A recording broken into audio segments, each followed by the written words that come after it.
Hello everyone, কেমন আছেন সবাই? জার্নি উইথ পাপাই এর আরেকটি নতুন ব্লগে আপনাদের সকলকে ওয়েলকাম জানাই। আজ রবিবার, সকাল এখন প্রায় 9:15। এ তো আপনারা জানেনই যে আমরা রয়েছি নেতারহাটে। আমরা এখানে এসেছিলাম 2 দিনের জন্য, তাই আজকেই আমাদের রাঁচি ফিরে যাওয়া। শহরের কোলাহল থেকে দূরে 2 দিন বেশ ভালো একটা সময় কাটালাম জানেন। হোটেলের রুমের সাথে এই বারান্দাগুলি সত্যিই খুব সুন্দর। চোখের সামনে এরকম সবুজ প্রকৃতির শোভা দেখতে দেখতে সকালের এবং বিকালের চা নিয়ে বসতে যে কি ভালো লাগে সেটা আমি আপনাদের বলে বোঝাতে পারবো না। হোটেলটি ছেড়ে যাওয়ার আগে তাই আমি রেডি হয়ে বারান্দায় চলে এসেছি। শেষবারের মতো এই সবুজ প্রকৃতিকে মনের ক্যামেরায় বন্দি করে নিয়ে যাচ্ছি। এনাদের চেক আউটের টাইম বেলা 11টা। তবে আমরা ঠিক করেছি ব্রেকফাস্ট করে 9:30টার মধ্যেই এখান থেকে বেরিয়ে যাব। প্রভাত বিহারের ঠিক পাঁচিলের সাথে লাগোয়া ওই যে বিল্ডিংটি দেখছেন, ওটি হচ্ছে নেতারহাটের সার্কিট হাউসটি। এখানে এসে থাকবার জন্য এই দুটি প্রপার্টি কিন্তু বেশ ভালো। চলুন রেস্টুরেন্টে গিয়ে ব্রেকফাস্টটা এবার করে নিই। ব্রেকফাস্টে রয়েছে সেই একই খাবার, কাবলি চানার আলু দিয়ে ঘুগনি, আলুর পরোটা আর আটার লুচি। কাবলি চানার ঘুগনিটা খেতে বেশ ভালোই ছিল। ব্রেকফাস্ট করতে এসে যে জিনিসটা আমি নোটিস করলাম সেটা হচ্ছে, দেরি করে রেস্টুরেন্টে ব্রেকফাস্ট করতে আসলে লুচির সাথে যে তরকারিটা এনারা সার্ভ করে থাকেন সেটা যদি শেষ হয়ে যায় তাহলে সেটা রিফিল করতে এনারা অনেকটাই টাইম নিয়ে নেন। আমাদের যেহেতু আজকে নিচে নামতে একটু দেরি হয়ে গেছিল, তাই এই প্রবলেমটা কিন্তু আমাদের ফেস করতে হয়েছিল। আপনারা চেষ্টা করবেন ব্রেকফাস্টের জন্য 8:30টার মধ্যেই রেস্টুরেন্টে চলে যেতে। 2 দিনের খাবারের বিলপত্র যা হয়েছে হাজবেন্ড তা মিটিয়ে নিক। চলুন আমরা বরং ততক্ষণে এই টেরাসটিতে আর একবার যাই। সকালবেলার দিকে এপাশে কিন্তু বেশ রোদ থাকে। শীতকালের জন্য আবার এদিকে যে রুমগুলি রয়েছে সেগুলি বেশি ভালো। আজকে দূরের টিলাগুলিকে একবার দেখুন, গোটাটাই ঝাপসা। নেতারহাটে সানরাইজ পয়েন্টের থেকে সানসেট পয়েন্টে বরঞ্চ টিলাগুলির রেঞ্জগুলিকে বেশি সুন্দর পরিষ্কারভাবে দেখতে পাওয়া যায়। আমরা ফার্স্ট ফ্লোরের এই রুমটাতে ছিলাম, আর আমাদের রুমের ব্যালকনি থেকে ভিউটা যে কিরকম সেটা তো অনেকবার আপনাদের দেখিয়েছি। রিসেপশনের বাঁ দিকের রুমগুলিতে আমরা ছিলাম। রিসেপশনের ডান দিকে যে রুমগুলি রয়েছে সেখান থেকে ভিউটা কেমন হবে সেটা একবার আপনাদের দেখিয়ে দিই। ডান দিকের রুমগুলি থেকে আপনারা এরকম একটা ভিউ পাবেন। পাঁচিলের সাথে লাগোয়া ওই যে বিল্ডিংটি দেখছেন ওটি হচ্ছে সার্কিট হাউসের বিল্ডিং।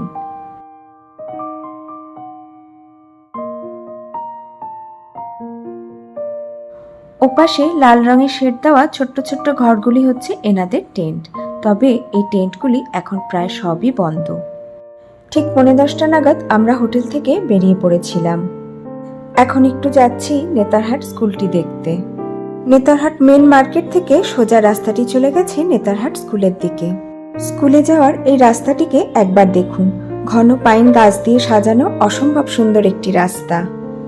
প্রভাত বিহার থেকে রওনা দিয়ে নেতারহাট স্কুলটিতে পৌঁছাতে আমাদের 2-3 মিনিটের বেশি সময় লাগেনি। 2007 এবং 2017 দুবারই আমরা নেতারহাটে এসে এই স্কুলটিতে একবার ভিজিট করেছিলাম।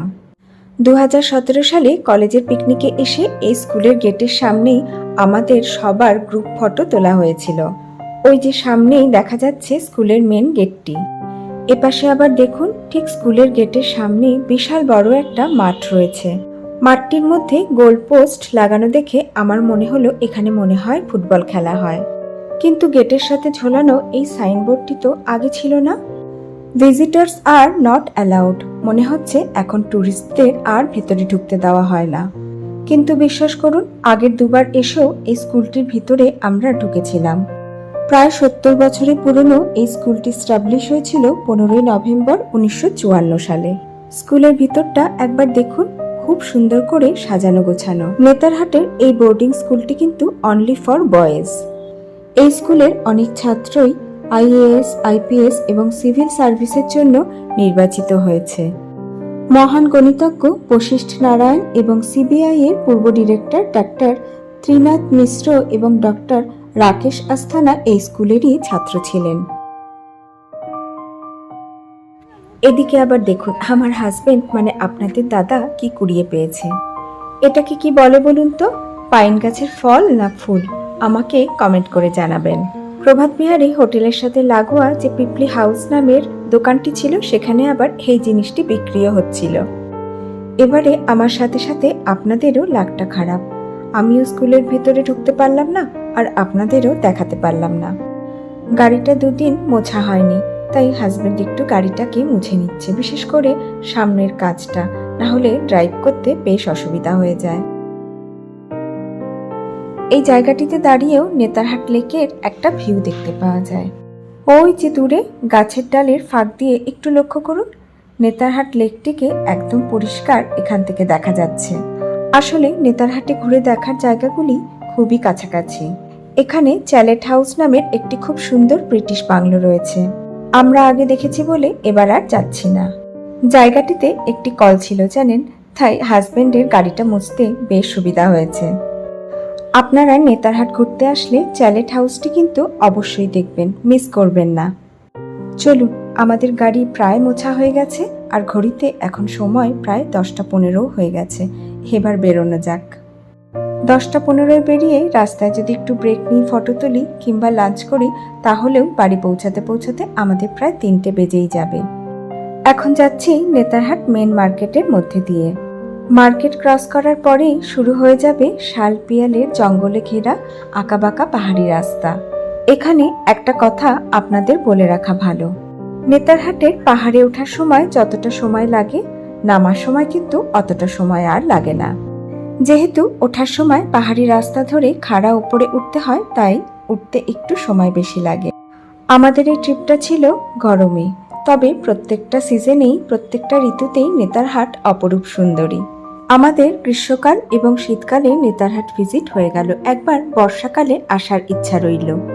নামার সময় লক্ষ্য করলাম রাস্তার অনেক জায়গাতেই এরকম সুন্দর ভিউ পয়েন্ট বানানো রয়েছে, যেখানে দাঁড়ালে সবুজ টিলাগুলির অপরূপ দৃশ্য দেখতে পাওয়া যায়। আমরা আধ ঘন্টার মধ্যেই অলরেডি পাহাড়ের ঘাটি থেকে নিচে নেমে পড়েছি। এটি হচ্ছে সেই জায়গা যেখান থেকে বাঁদিকের রাস্তাটি চলে গেছে বেতলা ফরেস্টের দিকে। আপনারা যারা আমার এই নেতারহাট ব্লগের ভিডিওগুলো দেখেছেন, তারা নিশ্চয়ই এই রাস্তাগুলিকে খুব ভালো করে চিনতে পারছেন। আর একটু পরেই আমাদের পথে পড়বে কোয়েল নদী। যাওয়ার দিন কোয়েল নদীর ধারে ইচ্ছা থাকলেও আমরা দাঁড়াতে পারিনি, তবে আজকে দাঁড়াবো, একটু সময় কাটিয়ে তারপরেই যাব। অনেককেই দেখলাম ফেরার পথে কিংবা নেতারহাটে যাওয়ার পথে এখানে দাঁড়িয়েছে। ক্যামেরা ঘুরিয়ে আপনাদের একবার দেখাই জায়গাটা কতটা সুন্দর। নদীর ওই পারে আবার সুন্দর একটি মন্দিরও রয়েছে। বড় বড় পাথরের মধ্যে দিয়ে এঁকে বেঁকে বয়ে চলেছে কোয়েল নদী। এত সুন্দর জায়গা দেখে নদীর জলে পা ভেজাতে খুব ইচ্ছা করছিল জানেন, কিন্তু পায়ে জুতো পরা ছিল বলে একটু তনুমনো করছিলাম। স্থানীয় মানুষজন ছাড়াও অনেক টুরিস্টরাও জানেন তোয়ালে গামছা নিয়ে নদীর জলে স্নান করতে নেমে পড়েছিল। তাই আমরাও আর দেরি না করে তাড়াতাড়ি করে পায়ের জুতো খুলে নদীর জলে পা ভেজাবো বলে নেমে পড়লাম।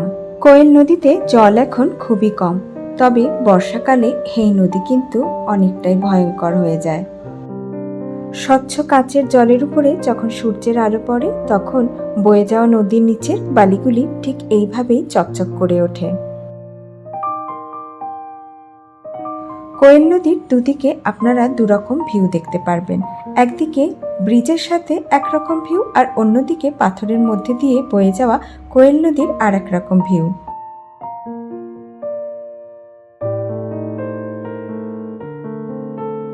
দুজন ঘুরতে বেরোলে এটা কিন্তু একটা বড় সমস্যা, ফটো তোলার লোক খুঁজে পাওয়া যায় না, তাই অগত্যা সেলফি ভরসা। কোয়েল নদীর ধারে আমরা অনেকটাই সময় কাটিয়েছিলাম। ঠিক বেলা 11টা নাগাদ আবার আমরা আমাদের গাড়ি স্টার্ট করেছিলাম রাঁচির উদ্দেশ্যে।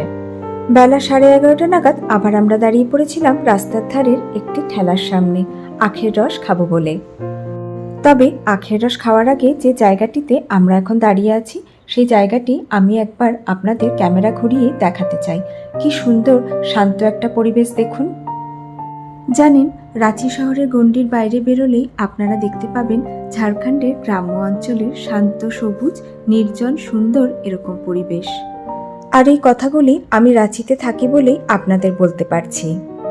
আখের রস তো আমরা অনেক জায়গাতেই পেয়েও থাকি, আবার খেয়েও থাকি, কিন্তু বিশ্বাস করুন এরকম গাছের ছায়ার নিচে দাঁড়িয়ে ঠান্ডা ঠান্ডা হাওয়া গায়ে লাগিয়ে পাখির ডাক শুনে আখের রস খাওয়ার আমেজই আলাদা। এই 1 গ্লাস আখের রসের দাম নিয়েছিল মাত্র 10 টাকা। আমাদের অবশ্য 1 গ্লাস করে আখের রস খেয়ে একটুও মন ভরেনি, তাই মনকে সন্তুষ্ট করার জন্য আর একটা গ্লাসের অর্ডার দিয়েই দিলাম। মন ভরে আখের রস খেয়ে সেদিন আমরা গুমলা হয়ে রাঁচি ফিরেছিলাম।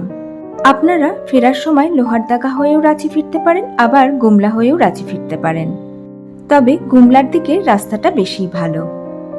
এখন ঘড়িতে দুপুর প্রায় 2টো, আর আমরা যাচ্ছি রাঁচি রিং রোড দিয়ে।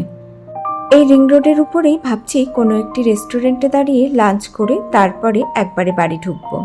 ওই যে দূরে রাঁচির দুর্বা ড্যামটিকে দেখা যাচ্ছে।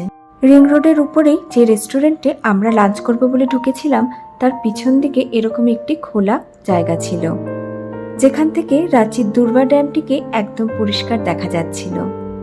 আমার বাড়ি থেকে মাত্র 10 কিলোমিটার দূরত্বে এই ড্যামটি। এটিকে দুর্বা ড্যামও বলা হয়, আবার হাটিয়া ড্যামও বলা হয়। জানেন, এখানে ছট পুজোর সময় এই দুর্বা ড্যামটিতে সাংঘাতিক মানুষের ভিড় হয়। আমরা অজান্তেই এই রেস্টুরেন্টটাতে ঢুকেছিলাম, তবে ঢুকে দেখছি এখন ভালোই হয়েছে।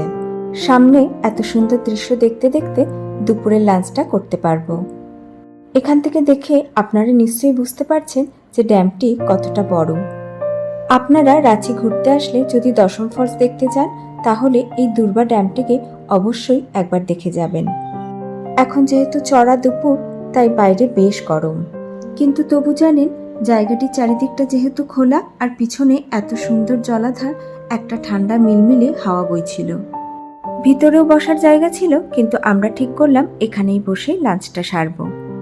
লাঞ্চে নেওয়া হয়েছিল প্লেন রাইস, ডাল ফ্রাই, চিকেন কড়াই আর আলু ফুলকপির তরকারি। কিন্তু দুজনের জন্য এতটাই কোয়ান্টিটি দিয়েছিল, হেতু মনে হচ্ছে আমরা এবেলা খেয়ে শেষ করতে পারবো না। আর সত্যি সত্যি আমরা শেষও করতে পারিনি, পার্সেল করে নিয়ে যেতে হয়েছিল। তবে 3টে রান্নার স্বাদই ছিল অসাধারণ। চলুন এবার চেয়ারে বসে এই ভিউ দেখতে দেখতে লাঞ্চটা তাড়াতাড়ি করে সেরে নিই। ঠিক রিং রোডের উপরেই রেস্টুরেন্টের নাম ছিল রেনবো রেস্টুরেন্ট। এখন ঘড়িতে সময় প্রায় 2:30, আর আমাদেরও বাড়ি পৌঁছাতে পৌঁছাতে আরো 20 মিনিটের মতো সময় লেগে যাবে।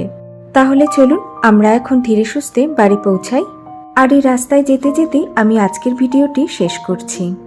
যদি ব্লগটি আপনাদের ভালো লেগে থাকে, তাহলে লাইক, কমেন্ট আর সাবস্ক্রাইব করার অনুরোধ রইল। সবাই খুব ভালো থাকবেন, সুস্থ থাকবেন আর আনন্দে থাকবেন। দেখা হবে খুব শিগগিরই আমার নেক্সট আরেকটি ব্লগে।